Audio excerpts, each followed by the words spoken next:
Ah, we cleared it. Yeah, I know we've hit that before, but the modifications worked.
What time do you have?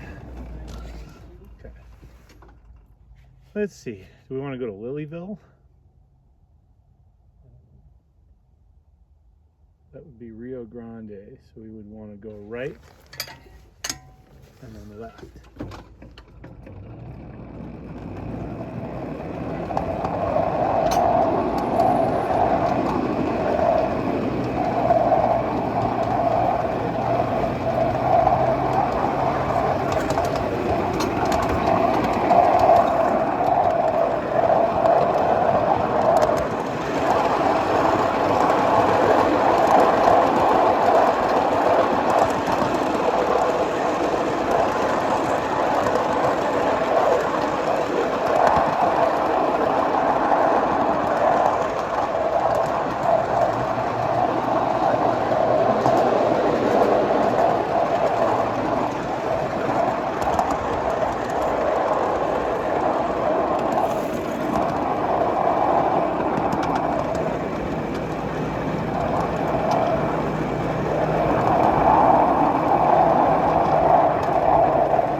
Time for a tour of Lilyville.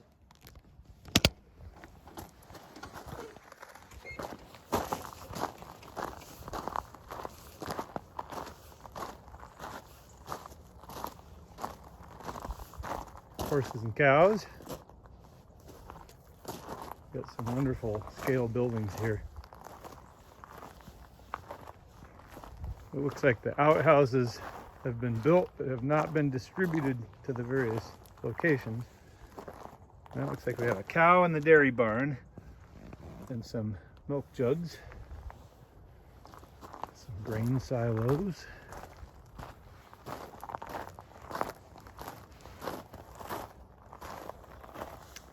Over here we have a mining camp. You can see the tunnel there, some mining tracks. Looks like an ore bin. And these are all the bunkhouses, complete with clothesline and wooden clothing.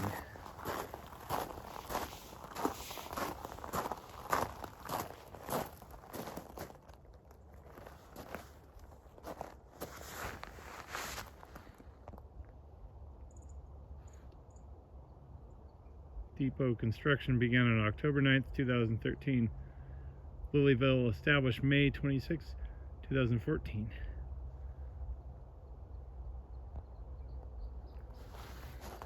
Go over to the other side here.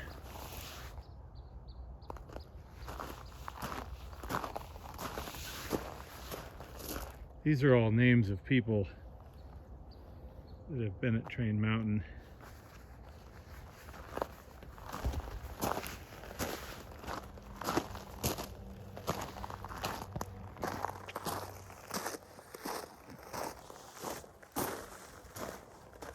Signpost. I have different wood sheds here with scale wood. even a scale bear. This one's pretty cool. Pig on a porch.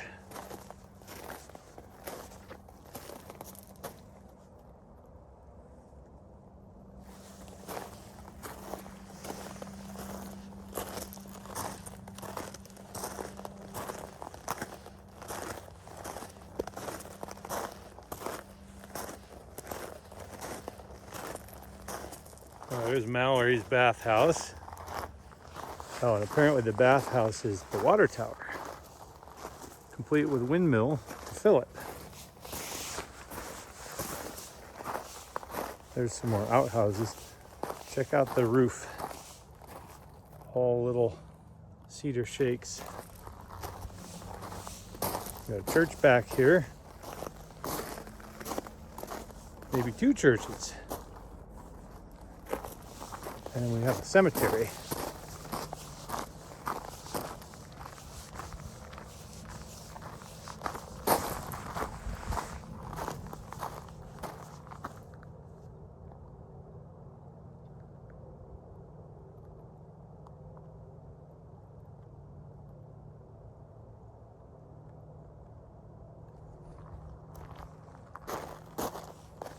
And there's the expanse of Lilyville.